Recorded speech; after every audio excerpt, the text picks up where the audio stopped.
علیکم سامعین، welcome to my channel voice of Mona. ہماری آج کی سٹوری کا نام ہے سمجھوتا۔ عارف ساری زندگی سعودی عرب میں گزار کے واپس آیا تھا۔ سب کچھ تھا، وہ اب آیا کچھ دن، سب کا رویہ اچھا رہا، پھر سب کو پتہ چلا کہ اب وہ واپس نہیں جائے گا۔ سب کا رویہ ہی بدل گیا۔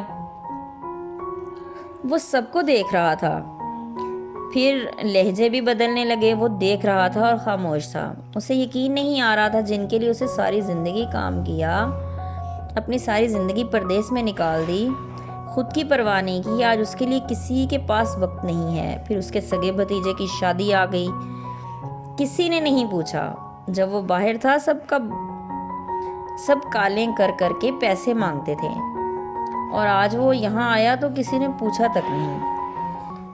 اب اس کا وقت کوئی نہیں تھا، اب اس کا اس وقت کوئی نہیں تھا۔ جہاں سے آیا تھا پھر بھی فون کر کے اس کی خبر لے رہے تھے۔ وہ ان لوگوں سے باتیں کر کے خوش ہو جاتا۔ اسے لگنے لگا تھا ساری زندگی بیکار ہی گئی۔ وہ وہاں سخت محنت کرتا رہا تھا، آج اسے کھانے کا بھی کوئی نہیں پوچھتا تھا۔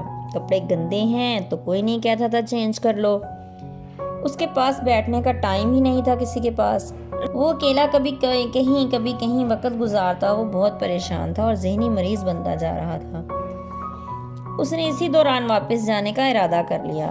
اس کا دل اچاٹ ہو چکا تھا۔ اس نے وہاں کے دوستوں سے رابطہ کیا، انہوں نے اسے بلا لیا۔ وہ زندگی کا ایک حصہ گزار کے آیا تھا، تیاری کرنے لگا، کسی کو بھی اس نے نہیں بتایا۔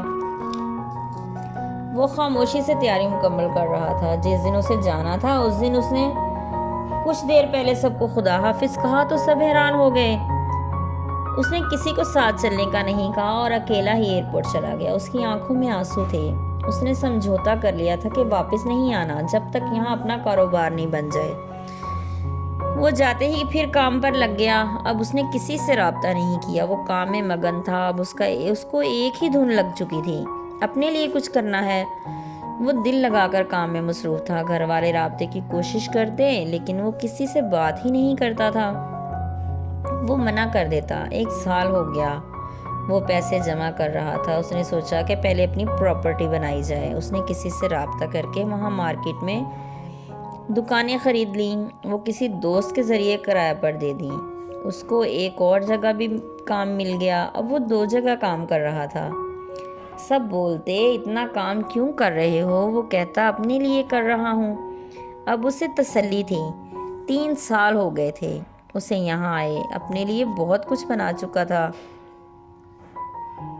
اس کا ارادہ 5 سال کے بعد واپس جانے کا تھا۔ پھر وہ وقت بھی آ گیا۔